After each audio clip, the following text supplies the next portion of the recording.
সুন্দর বিষয় নিয়ে আপনাদের সাথে আলোচনা করব। হারিয়ে যাওয়া একটি জিকির বা দোয়া, যেটি আমরা এখন আর সচরাচর পড়ি না।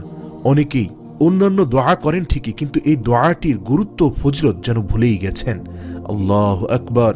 অথচ রাসূলুল্লাহ সাল্লাল্লাহু আলাইহি ওয়াসাল্লাম বলেছেন, যে ব্যক্তি সবসময় আল্লাহ তাআলার এই গুণবাচক নাম নিয়মিত পাঠ করবে, ওই ব্যক্তি আল্লাহর পক্ষ থেকে ধন দৌলত লাভ করবে। সুবহানাল্লাহ। এটি আল্লাহর রাসূল সাল্লাল্লাহু আলাইহি ওয়াসাল্লামের ওয়াদা, আর তার ওয়াদা সর্বসত্য ওয়াদা। তার ওয়াদা আল্লাহর ওয়াদা।